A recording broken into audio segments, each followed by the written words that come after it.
Para ulama mengatakan bahawa Nabi SAW bersabda, kita balik pada Nabi sebelum ini, perbanyakkanlah ingati pemusnah kenikmatan dunia, iaitu mati. Kita dah setuju dah. Antara cara yang boleh jadikan kita insaf akan sesuatu yang boleh melupakan kita dalam soal hidup ini ialah ingatkan mati. Bismillahirrahmanirrahim. La yadurru ma'asmi syai'un fil ardi wa la fis sama' as-sami'ul 'alim. Bismillahirrahmanirrahim. La yadurru ma'asmi syai'un fil ardi wa la fis sama' as-sami'ul 'alim. Al-Fatih. A'udzu billahi minasyaitonir rajim. Bismillahirrahmanirrahim. Alhamdulillahi rabbil alamin. Ar-Rahmanir Rahim, Maliki yaumiddin. Iyyaka na'budu wa iyyaka nasta'in. Ihdinas siratal mustaqim. Siratal ladzina an'amta 'alaihim ghairil maghdubi 'alaihim waladdallin. Amin.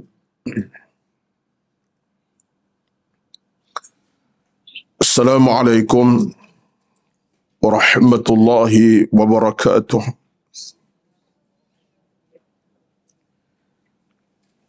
Innal hamdalillah nahmaduhu wa nasta'inuhu wa nastahdihi wa nastaghfiruh. ونعوذ بالله من شرور أنفسنا ومن سيئات أعمالنا من يهده الله فلا مضل له ومن يضلل فلا هادي له أشهد أن لا إله إلا الله وحده لا شريك له وأشهد أن محمدا عبده ورسوله صلاة وسلاما على حبيبنا المصطفى صلى الله عليه وسلم وعلى آله من اهتدى. ربنا افتح بيننا وبين قومنا بالحق وأنت خير الفاتحين.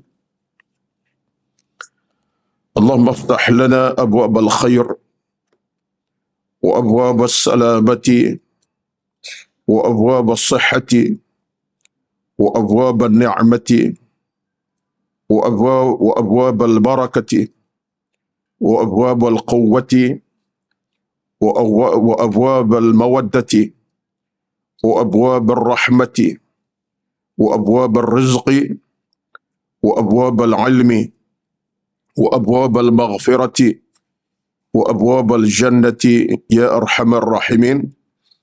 اللهم أحسن عاقبتنا في الأمور كلها وأجرنا من خزي الدنيا وعذاب الآخرة.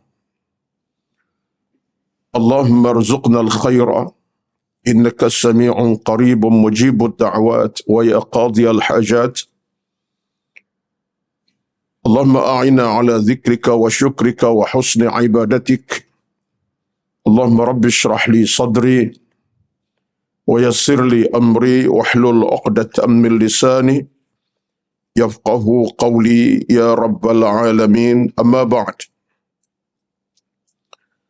أعوذ بالله من الشيطان الرجيم. بسم الله الرحمن الرحيم.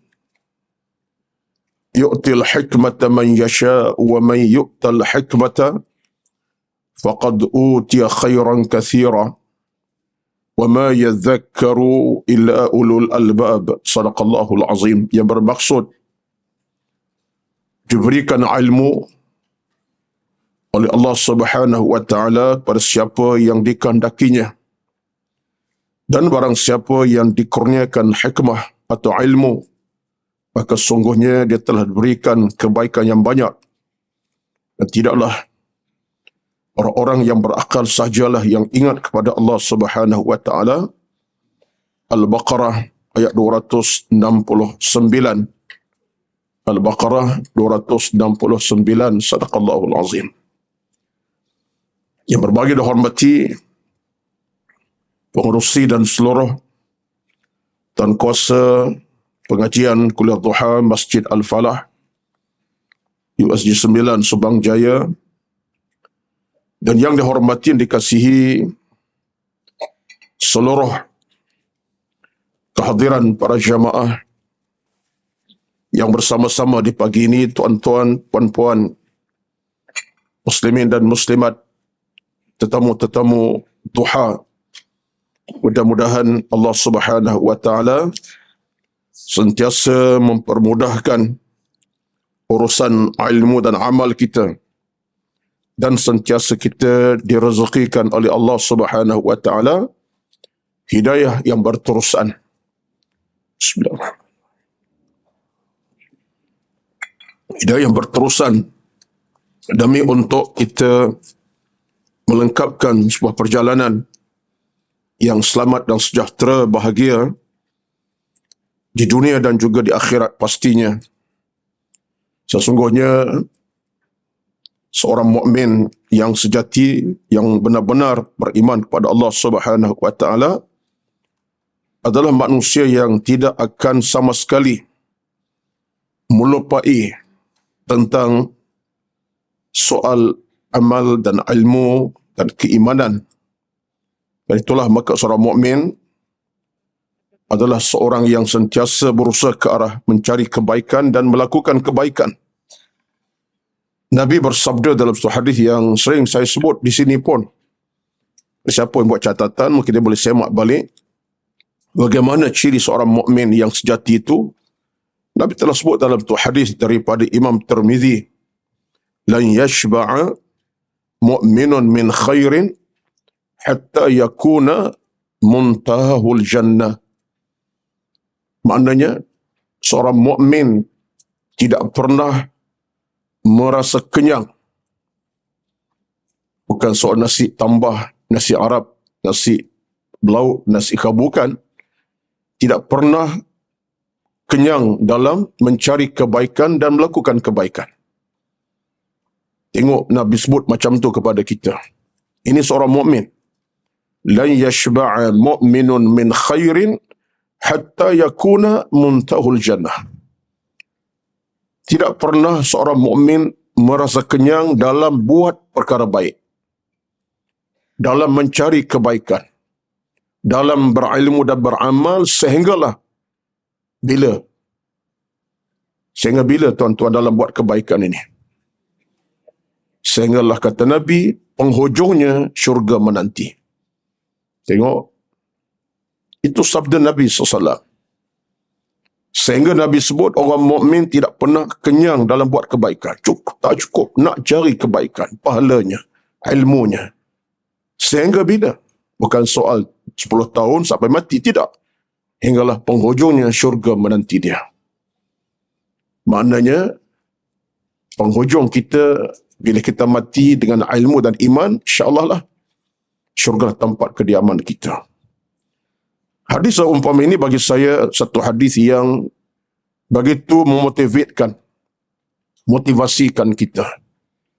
Jadi kalau ada kalangan manusia yang kalau dia mengaku beriman tapi tak nak cari ilmu, tak nak buat kebaikan, tak nak cari pahala melimpah ruah, tak nak duduk dalam majlis-majlis seumpama ini, bahkan tak ada pun hasrat untuk buat benda baik dalam hidupnya, maka hadis ini berdasar ini, maka gagallah kita. Dalam maksud gagal tu bukan gagal dunia, gagal di hari akhirat. Dunia mungkin orang berjaya. Dalam dunia ini kejayaan manusia dalam pelbagai bentuk. Ada orang berjaya urusan pangkat, tinggi pangkatnya, urusan harta, banyak hartanya. Dunia dia raih malam siang. Kerana sekedik. Dia bijak, dia bagus, dia buat usaha, dia berusaha. Tetapi belum tentu dia akan meraih kejayaan di alam sana kalau tak disertai dengan amal-amal soleh. Ini merupakan frasa penting dalam kehidupan beragama kita. Itulah dalam apa pun langkah kita dalam kita mencari ilmu, jangan bimbang. Kerana semua itu adalah ke arah untuk kita dapat syurga Allah di padang mahsyar nanti. Dalam agama macam itulah kita kena berfikir. Dalam Islam ini Allah telah berikan kita lorong hidup yang betul-betul sempurnakan kita. Di antaranya ialah Allah minta kita supaya istiqamah dalam kita beramal. Cari ilmu, istiqamah. Buat baik, istiqamah. Cari pahala, istiqamah. Belajar, istiqamah. Apa kita buat, kita mesti istiqamah. Soal sikit banyak itu soal kedua. Neraca agama ni yang utama istiqamah. Soal buat baik banyak ke sikit, itu kedua. Sikit pun ya, banyak pun ya. Tapi istiqamah. Berterusan, tak henti-henti. Belajar, cari ilmu buat baik, berterusan. Semampu kita. Ketika kita mampu buat banyak, banyaklah. Kita tak boleh buat banyak, sedikit, tapi berterusan. So, Islam tidak pernah meletakkan soal kuantiti, tapi kualiti. Banyak terserah kepada keadaan. Kita boleh sembahyang duha sampai 8 rakaat. Lepas 2, 4, 6, 8. Okey? Dan kita mampu. Tapi kita tak mampu buat 8. Atau faktor keletihan ke masa tak cukup macam-macam urusan. Kita 2 rakaat. Memadai. Tapi tiap hari. Tak mampu nak bersedekah. Sekali nak sedekah RM100. Pening kepala juga. Ya, dengan maksud hidup yang macam-macam.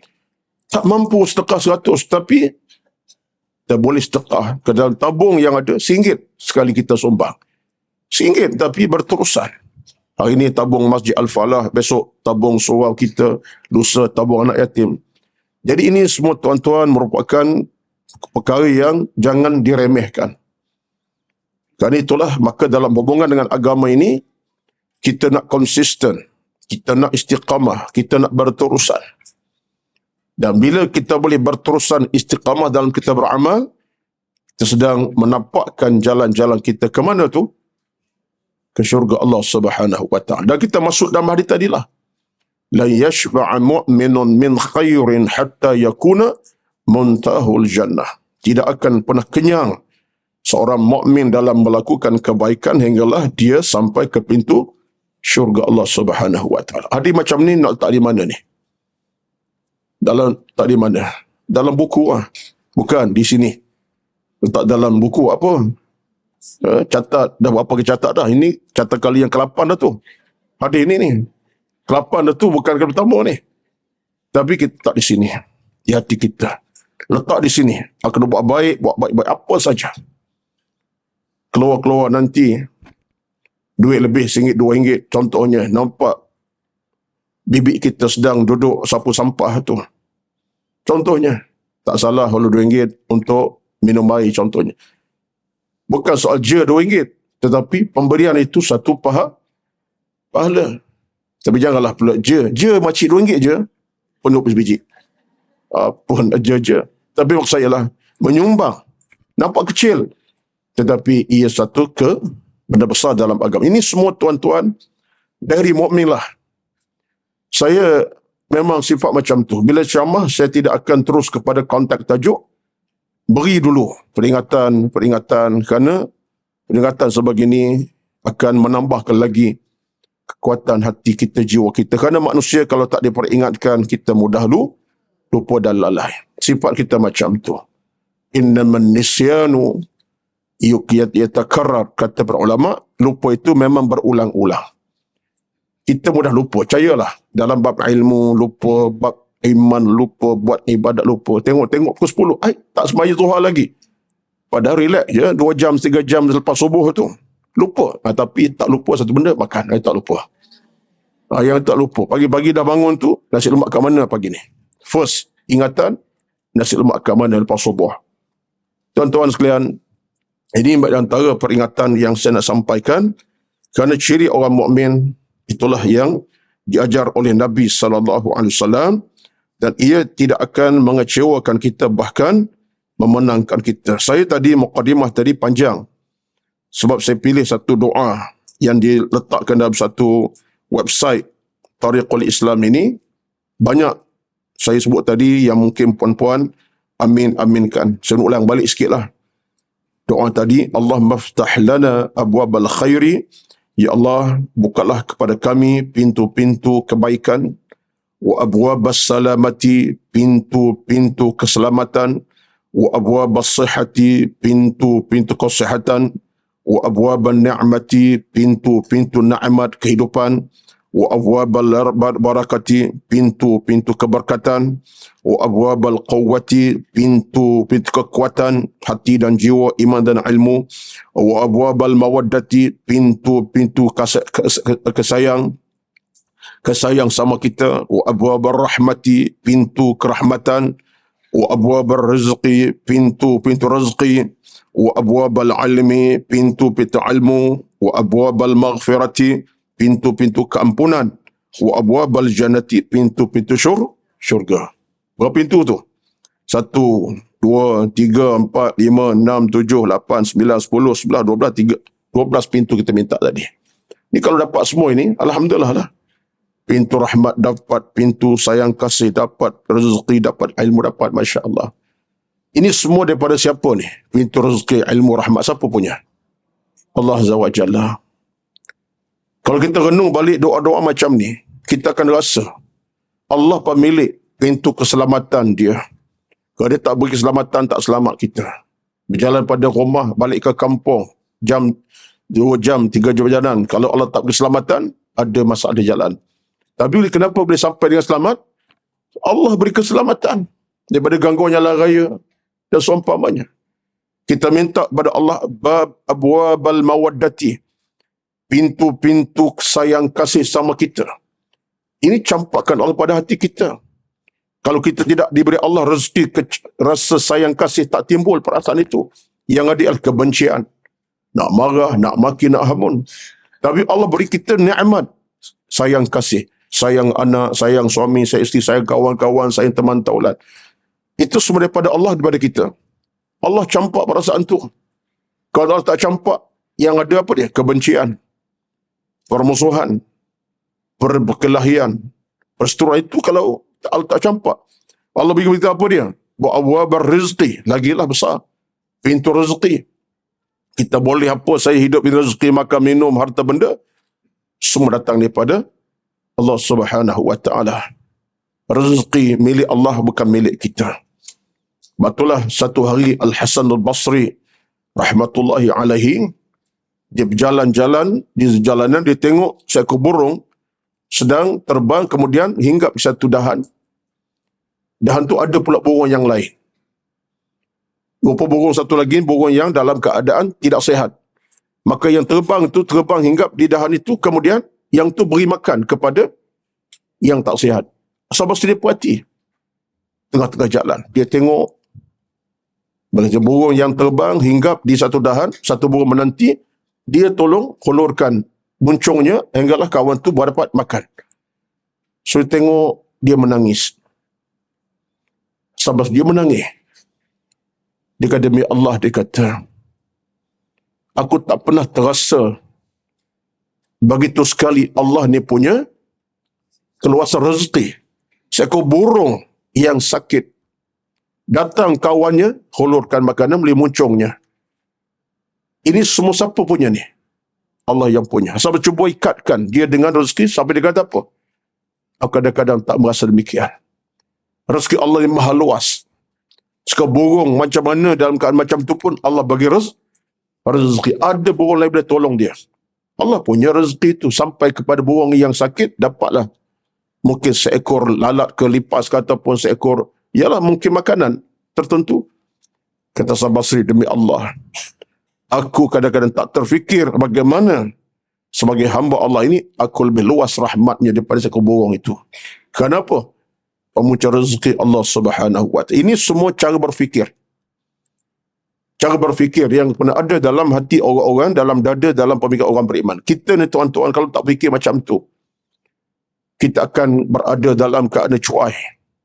Betullah, bila berlaku kehidupan kita tak selesa, tak berapa aman, tak bahagia, macam-macam musibah datang, tengok balik.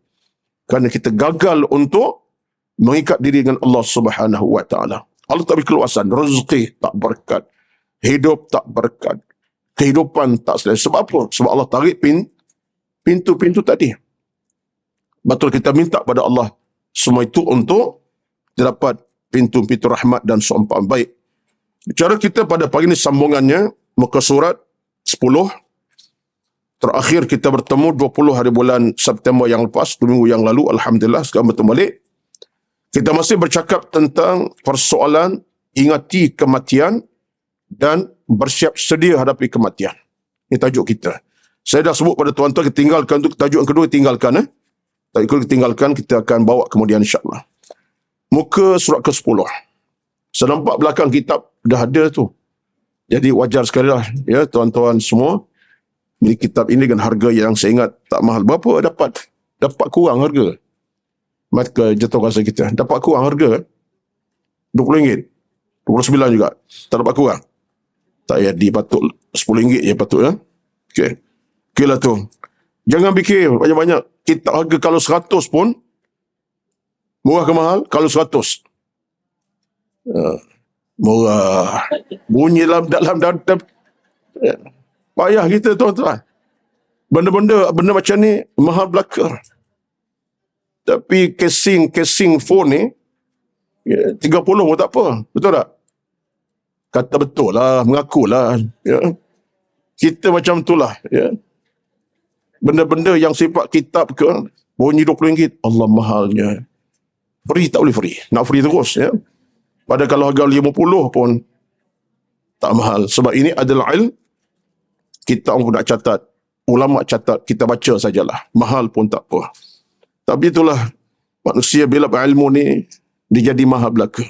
Antara anak kita dah mengaji Al-Quran, Abata, Tabata, Iqra 1, 2, 3, 4, 5, 6. Dengan Togo Quran, anak kita umur 8, 10, 11 tahun, 7, 8 tahun. Tanya, Ustaz, ni anak saya 3 orang ni. Abang Long 7 tahun. Ada 6, ada 5. 3 orang turut ni. Nak mengaji Quran. Abata ni Ustaz, boleh tak? Boleh. Berapa Ustaz nak ambil sebulan? Ustaz kata 3 hari seminggu, seorang-seorang 100. 300. Allah Ustaz, mahal Ustaz. Tak boleh kurang lagi Ustaz. RM30 ke 3 orang ni? Perangai kita. Ustaz 300 tu, untuk ajar apa tu? Bukan ABC mengajar, Bata Quran tu, nak ajar Quran ke anak kita tu. Daripada Abata sampai akhir, sampai kerti Quran. 300. Ustaz, free Ustaz. Ini kerja akhirat Ustaz, kerja akhirat. Pandai ajar Ustaz kerja akhirat. Ustaz faham kerja akhirat. Tapi kalau pergi ke Mr. Leong, Mr. Siva ke, hantar anak untuk SPM. Apa? Add Mathematic. 1 jam 300. Relax. Yang penting dalam periksa. Sebulan 1,000, satu subjek. Tak ada masalah. Tak nak kata mahal. Mr. Siva, you kena buat cuma lah. Ini kerja dunia akhirat ni, Siva. Ni Siva penunjuk pada kita. Ya. Ini betul berlaku tuan-tuan. Bukan berlaku kepada tuan. Ini berlaku belah-belah orang, belah-belah. Orang Musang, Kelantan lah. Pahang, Johor. Orang semuanya tidak.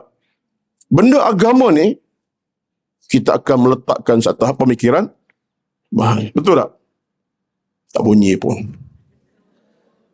Tuan, itulah perangai dunia akhir zaman.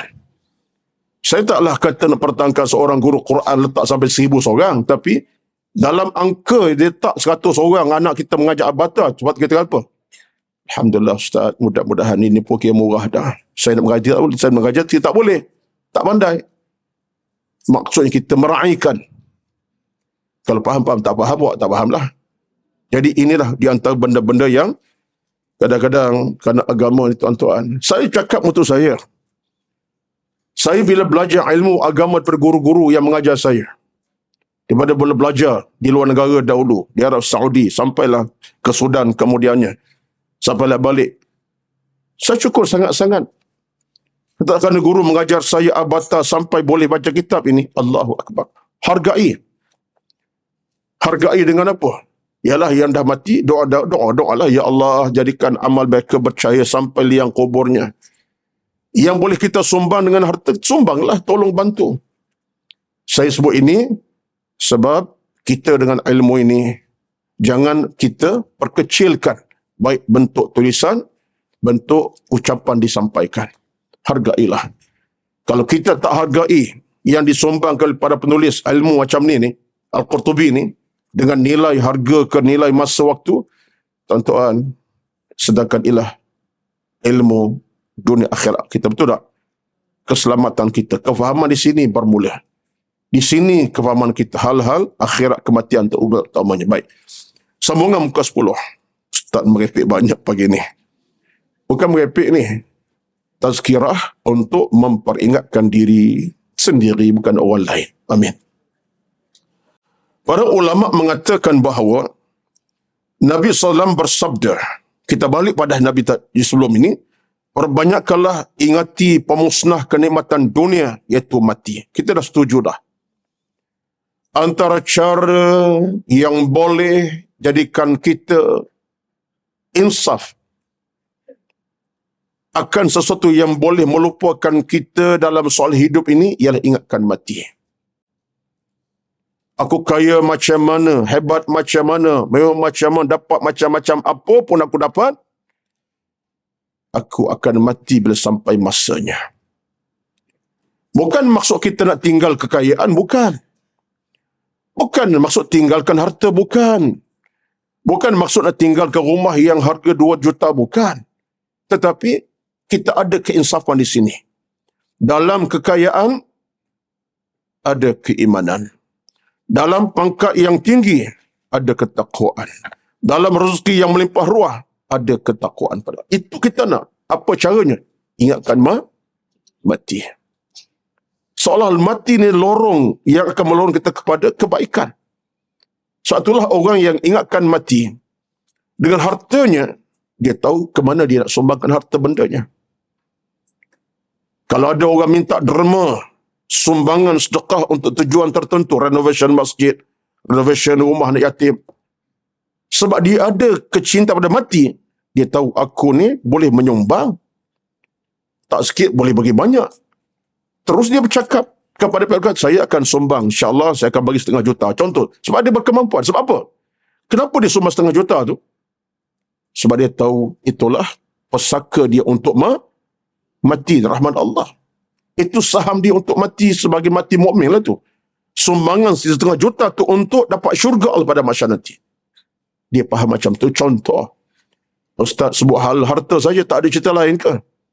Termasuklah kita punya kekuatan fizikal kita. Sihat walafiat, badan kita Masya Allah. Naik tangga tak pernah mengah-mengah. Dalam keadaan makan pun senang, hidup pun dalam keadaan begitu cantik, fizikal dan sempurna. Tapi kan ingatkan mati, dia tahu nak tumpahkan masa tenaga kepada kebaikan.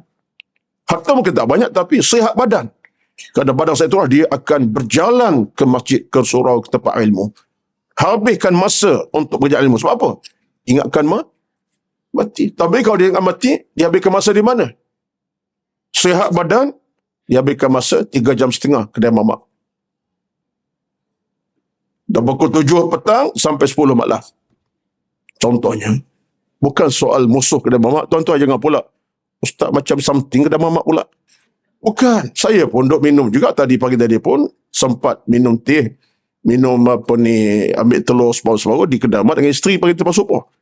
Tetapi maksud saya ialah seorang mukmin yang sejati dalam sihat badannya, dia tahu nak gunakan kesihatan ke mana. Dah sihat badan, boleh jalan masjid, berjalanlah ke masjid, datang ke masjid, duduklah berapa-apa. Sebab diingatkan mati. Tapi kalau dia tak faham tentang soal mati, dihabiskan tenaga, waktu, tempat yang tidak bermanfaat. Itu yang tak berlaku, tak patut berlaku. Jadi ini Nabi sebut kepada kita, perbanyakkan ingat pemusnah kenikmatan dunia sebab kita akan mati. Baik. Itu merupakan kata-kata ringkas dan mudah, namun mengandungi peringatan sepesanan yang amat dalam nilainya. Ini kata pengarang kitab kita ini. Nabi cakap mudah, saya simple je. Apa kata Nabi SAW dalam hadis yang kita baca sebelum ini? Kata Nabi, akthiru zikraha dimil lazat, ya'ni al-maut. Pendek je. 5-6 patah je. Tapi kata Al-Qurtubi, itu merupakan kata-kata ringkas dan mudah, namun mengandungi peringatan pesanan yang amat dalam nilainya. Mengingati kematian sebenar-benarnya dapat mencegah seorang untuk berangan-angan hingga dapat hidup dengan zuhud. Antara benda, tuan-tuan, yang boleh halang kita daripada dengan ingat mati apa dia? Angan-angan. Bercita-cita yang kadang-kadang memberatkan nafsu dan syahwat kita. Dia manusia ni tuan-tuan sekalian. Saya termasuk bukan orang lain. Angan-angan itulah yang kadang-kadang menjadi bebanan kepada kita. Kadang-kadang angan-angan dalam bentuk pelbagai itulah yang beban kita dalam masuk apa? Angan-angan nak jadi orang kaya. Contohnya, orang kawan kita kenderaannya mewah. Aku pun nak mewah macam ni juga. Tengok kawan kita pangkat tinggi, aku nak pangkat tinggi juga. Contohnya, kita tak letak kita tempat sepatutnya. Angan-angan tadi boleh jadi kita buat benda yang jahat. Contohnya apa dia?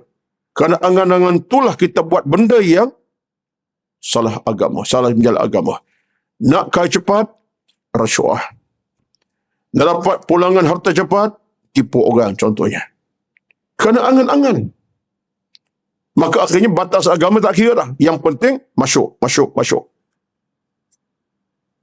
Masuk ni bahasa apa Ustaz? Masuklah. Ya?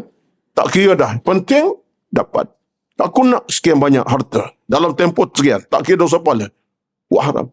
Ini kadang-kadang benda yang mencacatkan kehidupan beragama kita. Angan tak salah. Yang salah, angan-angan mak jenin. Itu yang salahnya. Satu benda tak akan dapat, tapi kita usaha. Jalan kita halal ke haram tak betul. Itu tak boleh lah macam tu. Sebab angan-angan kalau ikut kepada agama, bukanlah bermaksud haram mutlak.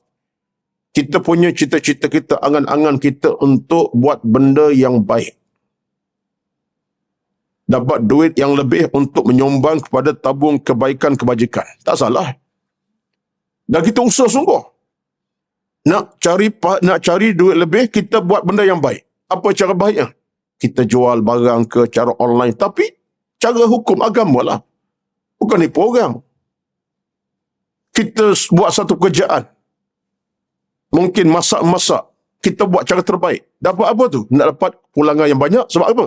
Angan kita lah. Kita nak derma sedekah bantu orang. Tak ada masalah. Masalahnya kalau angan-angan tadi dicampuri dengan benda-benda yang haram. Tak kira dosa pahala, itu yang masalah kita ni tuan-tuan sekalian. Betullah dalam hal ini kata para ulama, sesuatu cerita yang baik kalau dilakukan tak ada masalah. Saya ambil satu peringatan kepada tuan-tuan sekalian. Kita buat dalam kita beramal pun sekarang ni, amal soleh kita lah. Apa syarat amal soleh ni? Apa syarat amal soleh? Soalan ditanya. Saya boleh jawab, markah tinggilah. Markah apa tak tahulah saya. Apa syarat amal soleh? Apa syarat amal soleh kita? Saya mengaji lama tak tahu. Pertama, ikhlas. Itu syarat amal soleh. Syarat yang kedua, sesuatu kita buat itu menepati syarat. Tak boleh melanggar syarat. Itu syarat yang kedua. Syarat pertama amal soleh ialah ikhlas. Tak boleh tak ikhlas. Tak ikhlas habis. Syarat yang kedua ialah amal kita menepati syarat. Menepati agama. Hukum agama. Tak boleh. Contohnya, ikhlas dada. Ikhlas. Aku buat kerja ni untuk lillahi ta'ala. Bagus dah. Tapi kerja ni pula, apa kita buat? Rompak duit bank. Kenapa rompak bank? Saya nak derma kepada Masjid Al-Falah lah. Abang Masjid Al-Falah nak renovation dia punya dewan, nak 10 juta, saya nak sumbang 1 juta. Nak rompak tak banyak, 10 juta juga. Contoh. Maka dia rompak bank, setengah juta, 1 juta, hollow kepada masjid. Ini derma ikhlas saya. Sesuai syarat tak?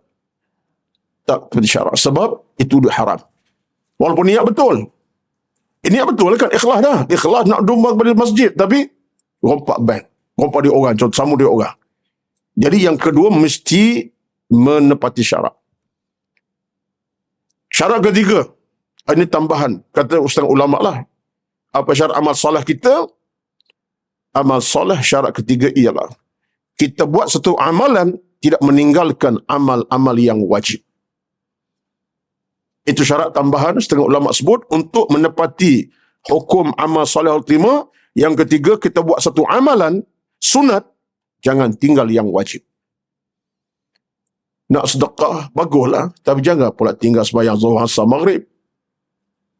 Sedekah rajin, sembahyang maghrib tak.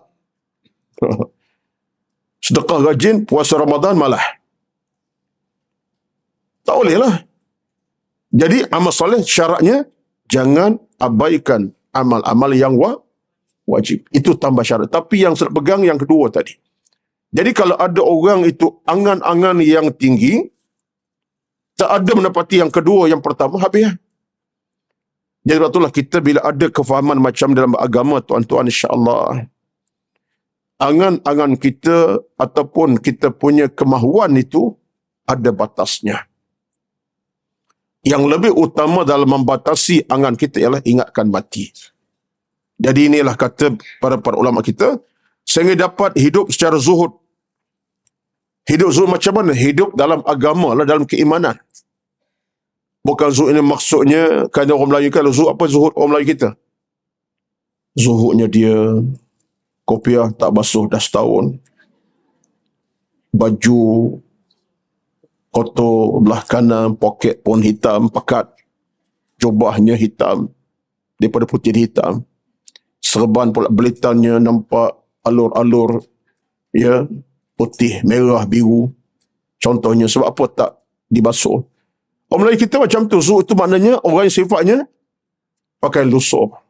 Tak betul dalam Islam. Orang zuhud ini ialah orang yang jaga hubungan Tuhan dalam memahami kehendak Allah. Itu zuhud. Puan-puan sekarang, zuhud ni, walaupun berpakaian mahal, ya, tengok mungkin setengah tu, cincin belian, sebelah-sebelah 5,000. Baik, bonia, 3,500. Kasut di luar tadi, dekat 800. Telekong, dekat 500. Contohnya, baju, oh jangan cakap lah, semeter dekat 200, 4 meter 800. Semua yang dipakai tu dekat 10,000 contohnya. Tak percaya, tengok ada setengah, saya ingat dalam 8 orang kat sini. Lebih kurang begitulah. Pemain 8 orang yang nampak macam tu lah. Ya. Zuhud tak zuhud? Zuhud sebab apa? Dalam dia berpakaian begitu, mengaji tak tinggal. Ceramah dia mari. Infak harta dia ada. Dia tabung berjalan. Dialah yang infak. Sekali infak bukan sikit, banyak. Zuhud tu. Sekalipun pakai mahal, tapi dia ada ikatan dengan Tuhan. Dia memahami kehendak Allah Azza wa Jalla. Dia buat apa tu? Zuhud lah tu. Sebab tu, zuhud ni tuan-tuan bukan bermakna lusuh pakaian, tak mandi dah 3 minggu. Kalau pakai baju jubah, daripada putih nak hitam dah. Bukan.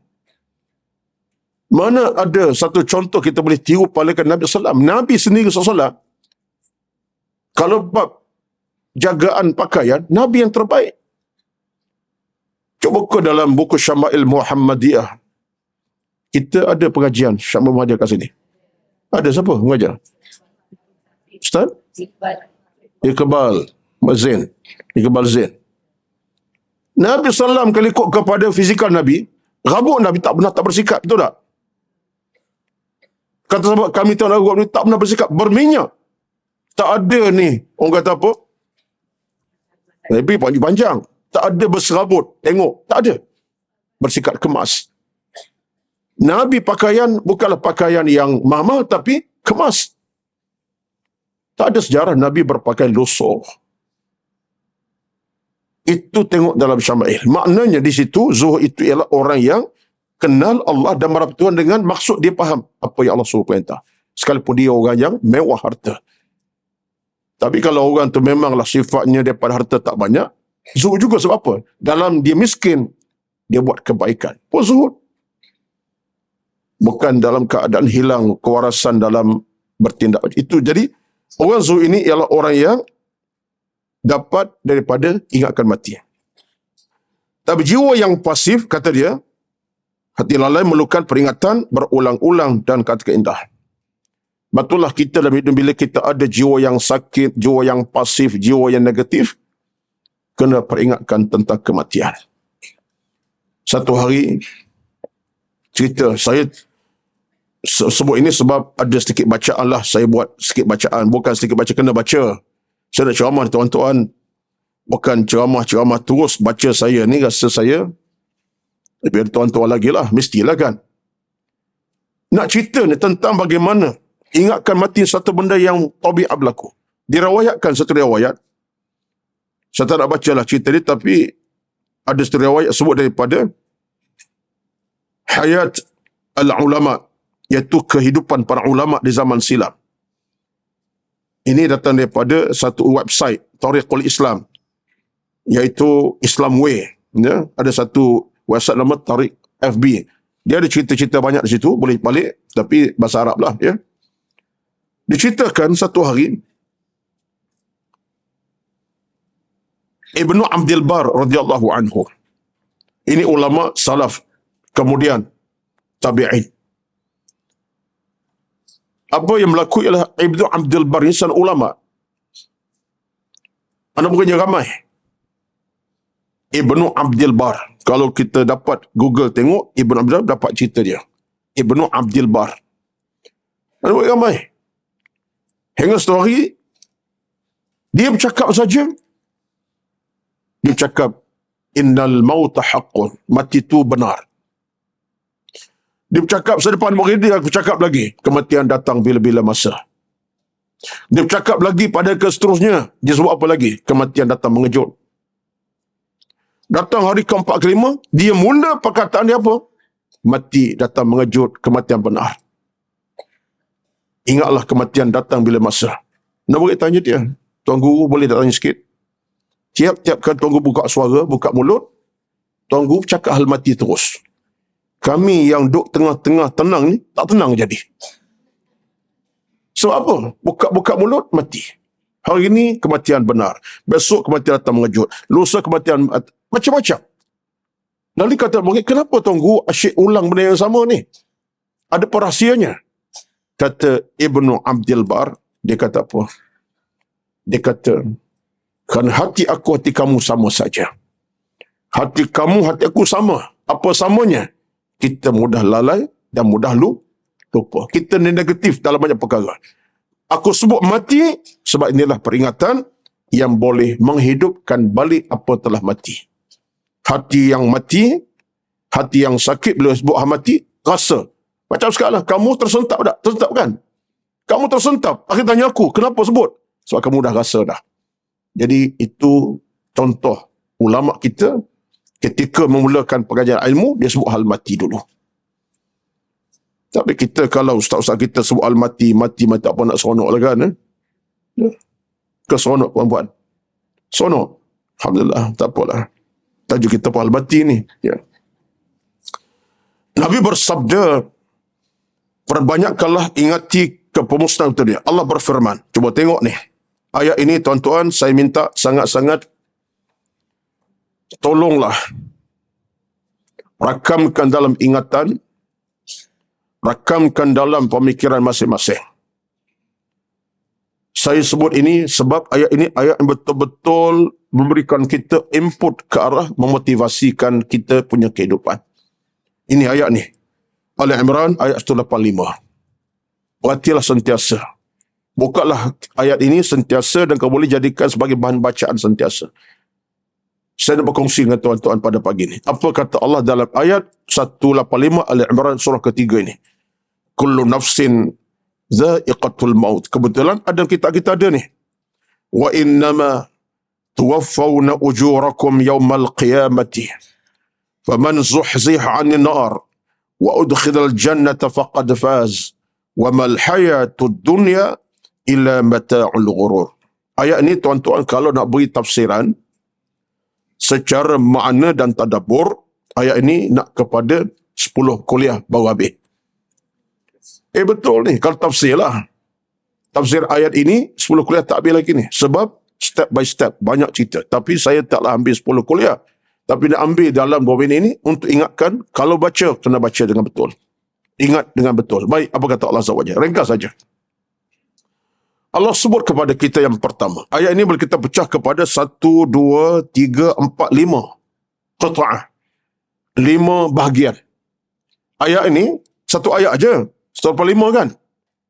Tapi ada 5 benda yang Allah pecahkan kepada kita peringatannya. Mana 1 dalam 5. Kita biasa dengar 1 dalam 2 dalam 1. Ini 1 dalam 5. Baik.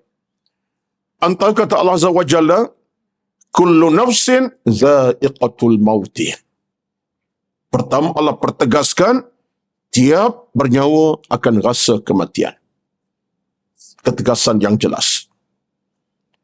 Tiap yang bernyawa akan rasa kematian. Satu bab. Jadi, kalau Allah sebut macam tu, kalau ada orang tak yakin akan kematian, tak siap untuk mati, maka ini merupakan satu masalah besar. Kalau ada orang yang tak siap untuk mati, tak ada ingatkan mati, masalah. So Allah kata apa? Tiap yang bernyawa akan mati. Ia letak kat mana tuan-tuan ni? Di sinilah. Betullah kita bila dengar cerita-cerita kematian, sama ada berlaku pada kawan kita yang sebaya, yang seusia, yang masih muda, yang dah sakit lama, ia bukan benda pelik. Pelik ke? Setengah kita kata, muda lagi lah dia, baru 30 anak seorang, dah meninggal. Kita kadang-kadang terasa apa? Pelik tak? Betul tak? Sebab, baru anak seorang, tak kahwin lagi pun, baru anak 2-3 orang, belum pensi lagi, meninggal. Kalau kita baca ini, tak timbullah perkataan tu. Yang berlaku ialah, sebab kematian tak pernah ada syarat mesti tua, bukan muda. Mesti terlantar, bukan sihat. Tak ada. Tapi kita bercakap, ialah manusia bercakap lah. Saya pun kadang-kadang berdebar juga. Sebab apa? Sebab yang mati tu baru 30. Adik jauh dengan saya. Dengar khabar. Semalam pun, 2-3 pun ada berita sampai. Dalam paper hari-hari kita baca.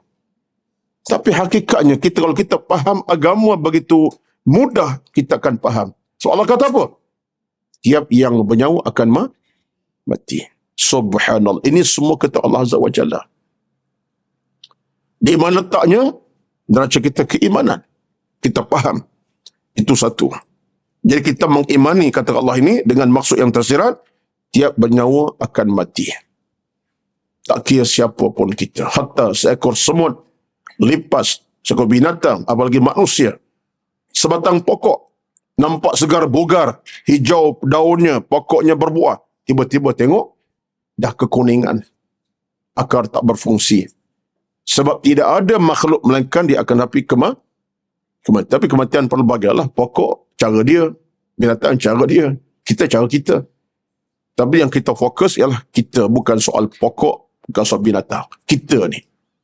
Ya. Kita tengok kucing kita pelihara dah 10 tahun, dilanggar lori, menangis 3 hari. Betul tak? Ada pengalaman tak? Kucing meninggal dunia dengan tak selamat.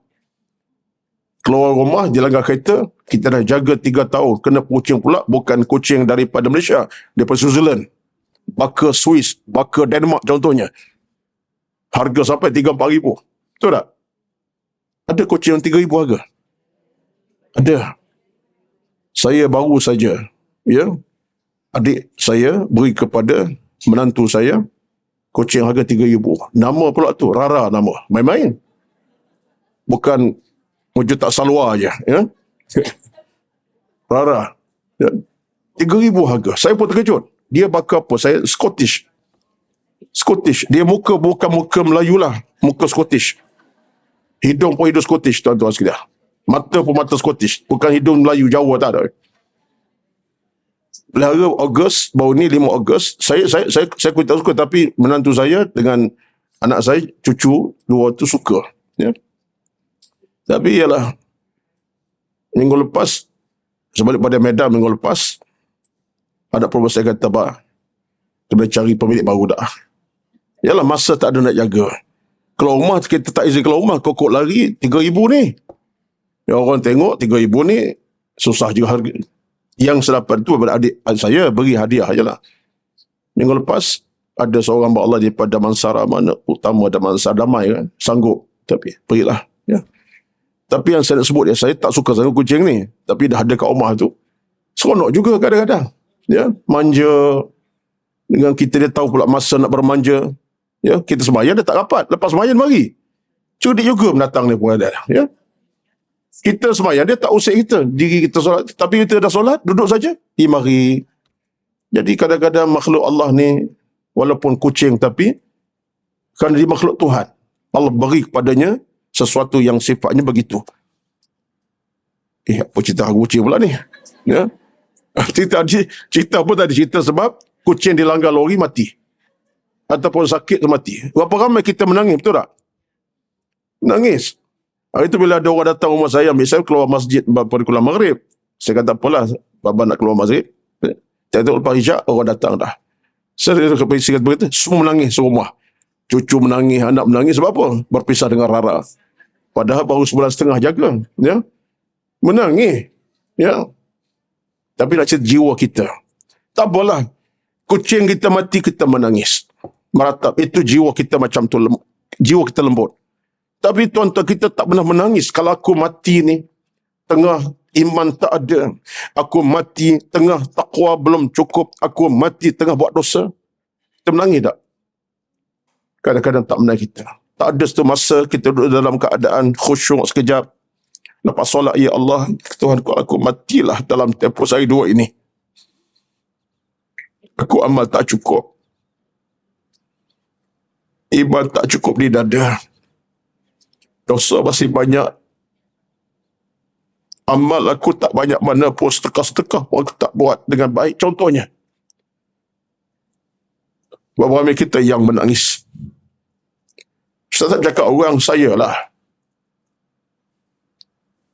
Sedangkan kematian kata Allah, tiap bernafas akan mati bila-bila masa saja. Apa siap pada kita? Apa kita telah siapkan untuk kita masing-masing? Meratap. Bukan meratap kerana kita dalam keadaan apa? Kita rasa bimbang. Laku mati Allah dalam tempoh terdekat. Tak kira besok lusa. Dosa-dosa masih banyak lagi. Ilmu tak berapa ada. Amal pun tak banyak. Kampunan tak. Ini semua tuan-tuan kekuatan kita sebenarnya. Kekuatan ini saya sebut sentiasa tidak pernah melemahkan hati orang beriman. Batu orang bila ingatkan mati, dia akan buatlah kebaikan. Segera. Dia tak akan tangguh dah. Kalau bab sedekah ke, bab derma, insaf ke, bab taubat, dia akan segera lah. Itu sebab kata Allah Azza wa Jalla dalam Al-Quran ini. Allah kata apa kepada kita? Allah sebut kepada kita, tiap yang bernafas akan mati. Itu satu fasa. Fasa yang kedua kata Allah Azza wa Jalla, innama tuwaffawna ujurakum yawmal qiyamati. Tengok kata Allah Azza wa Jalla. Dan sesungguhnya, hari kiamat sajalah disempurnakan pahala-pahala kamu dah buat itu. Ini tengok ni. Ayat ni tuan-tuan, ada 5 benda Allah sebut kepada kita ni. Ayat 1 je, tapi dalam ayat ni ada pecah 5 perkara. Antara kata Allah yang keduanya ialah, wa innama tuwaffawna ujurakum yawmal qiyamati. Tiap apa dah kamu buat selama hidup, dengan pahala, dengan kamu cari ilmu, kamu buat apa saja, kamu diberi balasan di padang mahsyar hari kiamat. Ini makna apa tuan-tuan? Maknanya Allah nak ingat kepada kita. Yang kita kena fikir sekarang, buat. Jangan tak buat. Sebab apa? Di sana jangan bimbang. Aku akan tunjuk kamu apa dah kamu buat selama ini. Sekecil mana pun amal kamu. Dalam Islam, Allah sebut dalam Quran pun, فَمَنْ يَعْمَلْ مِثْقَالَ ذَرَّةٍ, cuba sambung sikit, خَيْرًا يَرَهُ وَمَنْ يَعْمَلْ مِثْقَالَ ذَرَّةٍ شَرًّا يَرَهُ. Siapa yang buat benda yang baik, kecil mana pun, dia akan diperlihatkan di padang mahsyar. Tengok. Tak ada orang tahu kebaikan kita.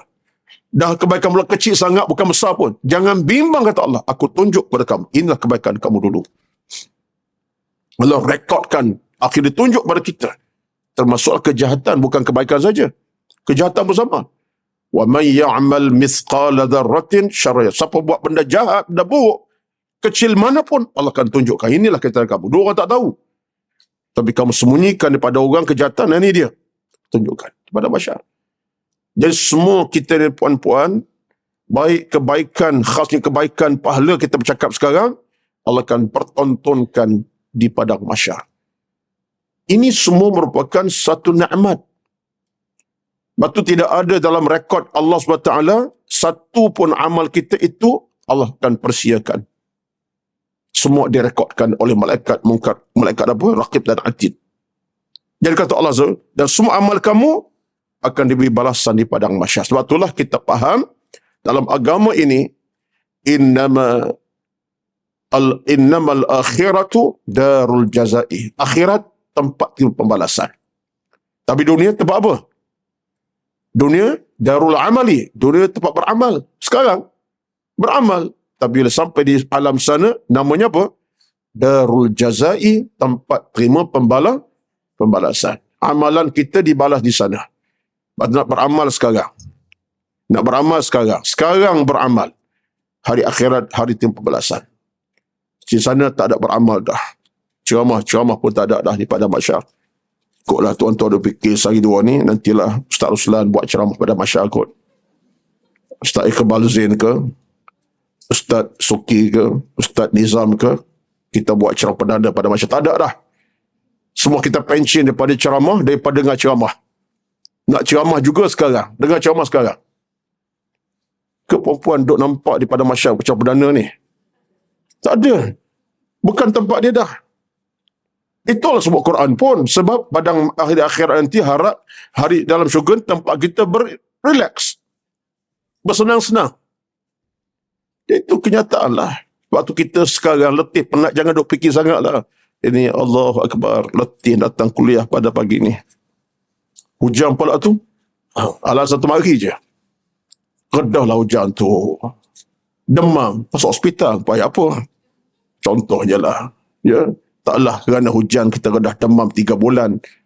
Demam sehari 2, ambil ubat insyaAllah. Tapi yang pentingnya ialah kesungguhan itu.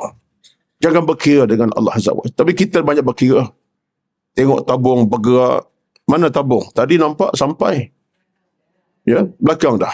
Cuma itulah saya duduk komen banyak tempat. Saya kata tabung ni tak pernah sampai dari meja penceramah. Dia belaga di bawah je, Haji. Kalangan penceramah, tuan-tuan penceramah selamat je. Ya. Kalau berceramah cakap hal derma tu setengah jam, tuan dermalah. Inilah satu kebajikan besar pahala menanti. Habis Halio dah penceramah cakap. Tapi tabung tak masuk ke meja penceramah, betul tak?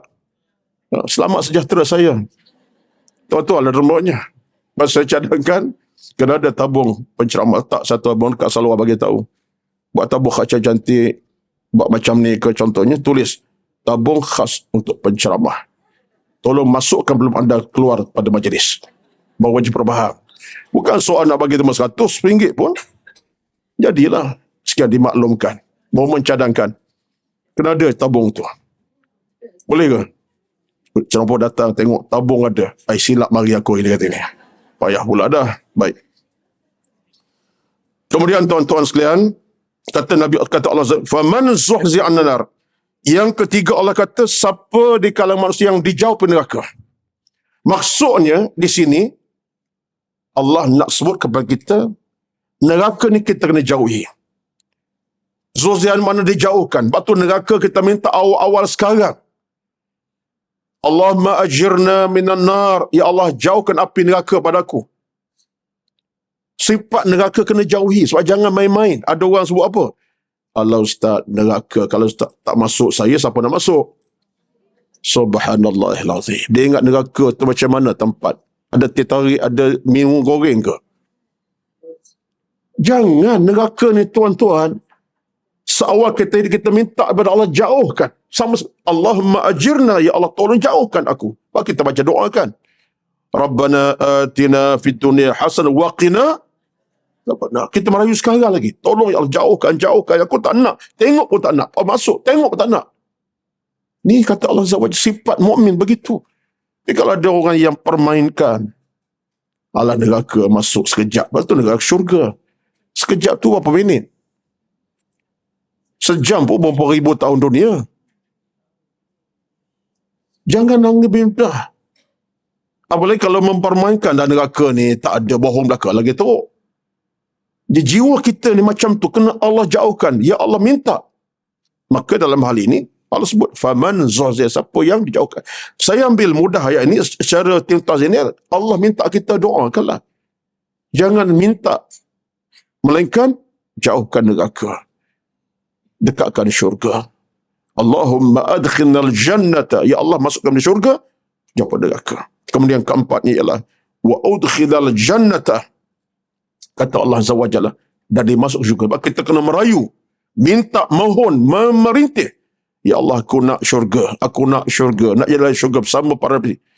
Jadi merayu itu penting.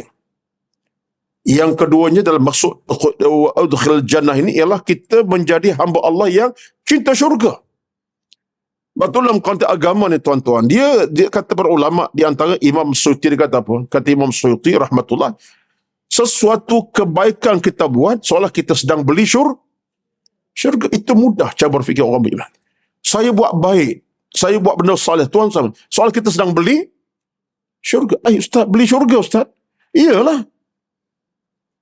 Kita benda baik, kita berzikir, kita mengaji, itu apa benda tu? Kita seolah sedang beli, seolah-olahnya bukanlah maksud Tuhan nak beli syurga, tapi amal seolah kita sedang beli syurga untuk kita masuk pada hari akhir nanti. Jadi kalau kita nak belilah di sekarang. Amal soleh perbanyakkan. Ikhlas kena ada. Syurga makin dekat dengan kita.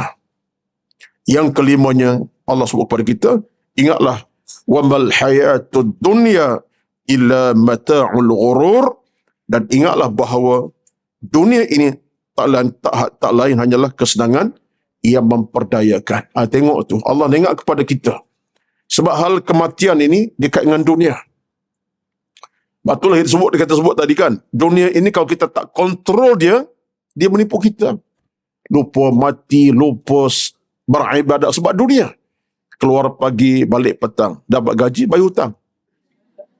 Akhirnya kita kerja siang malam. Habis ring kita bekerja. Part time, overtime. Habis apa lagi? Tak ada time. Bukan tak ada time bekerja, tak ada time nak mengaji Quran. Tak ada time ke masjid. Sebab apa? Dunia. Dunia memperdayakan, bukan dunia tak elok. Yang tak eloknya kita. Kita dah sebut cakap kan, dunia tak pernah bersalah. Yang bersalah kita. Yang asal dunia, kalau dunia aku jahat, tak. Dunia tak bersalah. Yang bersalah kita yang tak boleh urus dunia dengan mengikut kacamata agama. Kita hilang kewarasan dalam urusan dunia. Dia tak bersalah. Nak salah dunia tak boleh. Dunia yang masalah. Kita di dunia kita beramal. Dunia tempat kita mengaji. Dunia tempat buat baik kan? Betul tak? Habis dunia tak bersalah. Yang bersalah kita, so kita tertipu dengan keduniaan. Jadi tuan-tuan, ini di antara maksud 5 perkara daripada ayat ini. Menarik sebenarnya. Ayat ini ayat penting. Wallahualam, mudah-mudahan Allah pertemukan kita insya-Allah akan datang. Dalam kuliah yang akan datang, belum selesai lagi ni. Kita akan tamatkan tajuk ini, kemudian kita sambung tajuk seterusnya. Mudah-mudahan Allah sentiasa berikan kita rezeki keimanan, rezeki hati penuh dengan kebaikan, hidup yang penuh dengan redha Allah Subhanahu wa taala. Teruskanlah amal, diperkemaskan ilmu, diperbanyakkan keimanan, diikat dengan Allah kekuatannya. Mudah-mudahan Allah berikan kita rezeki kehidupan yang sejahtera. Itulah sekadar pertemuan pada pagi ini. Wallahu alam. Aqulu qawli hadza, astaghfirullahal azim li wa lakum wa lisairil muslimin wal muslimat fastaghfiruhu wa ghafurur rahim. A'udzu billahi minasy syaithanir rajim. Bismillahirrahmanirrahim. Alhamdulillahi rabbil alamin. Wassalatu wassalamu ala sayyidina Muhammad وعلى آله وصحبه أجمعين. ربنا عليك توكلنا وإليك أنبنا وإليك المصير. اللهم ارحمنا يا كريم، اللهم ارحمنا يا رحمن، اللهم ارزقنا الخير والأمن والصحة والعافية اللهم أعنا على ذكرك وشكرك وحسن عبادتك. ربنا تقبل منا إنك أنت العليم الحكيم. اللهم ارزقنا الإخلاص في العمل إنك سميع قريب مجيب الدعوات يا قاضي الحاجات يا قاضي الحاجات يا قاضي الحاجات. ربنا آتنا في الدنيا حسنة وفي الآخرة حسنة وقنا عذاب النار. والحمد لله رب العالمين. والسلام عليكم ورحمة الله وبركاته.